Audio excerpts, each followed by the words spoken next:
Monsieur Trump, vous vous adressez au monde comme si vous étiez encore le centre de gravité de l'humanité. Vous distribuez les menaces comme des cadeaux toxiques et vous pensez que chaque nation reculera devant votre voix qui se veut tonnerre. Aujourd'hui, cette illusion s'arrête ici, car je ne suis pas venu pour vous écouter. Je suis venu pour vous répondre. Depuis trop longtemps, votre pays confond puissance et permission, influence et domination, leadership et chantage. Vous appelez partenariat ce qui n'est qu'une hiérarchie imposée. Vous appelez aide ce qui n'est qu'un instrument de contrôle. Et vous pensez encore que l'Afrique va accepter ce jeu usé, ce jeu qui a étouffé la souveraineté et nourri les dépendances. Ce temps-là est terminé.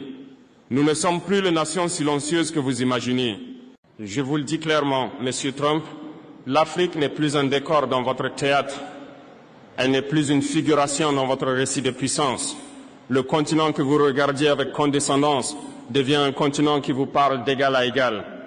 Et cette égalité, vous devrez l'accepter, que cela vous plaise ou non. Vous annoncez des sanctions comme s'ils étaient des sceaux sacrés. Vous menacez, vous sermonnez, vous dénoncez. Mais vous oubliez une chose simple. Un peuple qui choisit sa liberté n'a plus peur des privations. Vous pouvez couper ce que vous voulez, fermer ce que vous voulez, retirer ce que vous voulez. Vous ne pouvez pas arrêter ce que nous sommes devenus, des nations debout. Vos méthodes ont fonctionné autrefois. Elles ne fonctionnent plus. L'Afrique d'aujourd'hui n'est plus vulnérable à vos pressions. Elle a des partenaires multiples, des ambitions propres, une conscience nouvelle de sa valeur. Vous venez avec vos injonctions. Nous répondons avec notre souveraineté. Alors écoutez ceci, Monsieur Trump, car je ne le répéterai pas, nous ne nous excuserons plus d'exister en dehors de votre contrôle. Vous n'êtes ni notre modèle, ni notre maître, ni notre horizon. Nous sommes un continent qui s'affirme et qui ne reculera plus face au tonnerre des puissants. Et si votre politique repose sur l'arrogance, sachez que nous avons cessé d'y répondre par la docilité. Nous y répondons par la clarté. Et cette clarté, c'est la liberté. Monsieur Trump, vos déclarations résonnent comme des ultimatums, comme si les nations devaient plier devant votre volonté.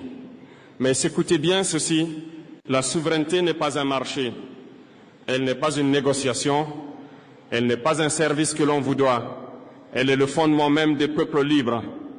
Et ce fondement... Dans les couloirs de l'hôpital psychiatrique, il a vu ce que peu d'Européens voulaient admettre, que le colonialisme n'était pas seulement une administration, mais une pathologie.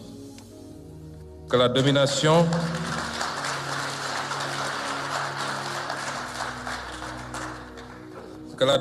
n'était pas seulement un système, mais un traumatisme.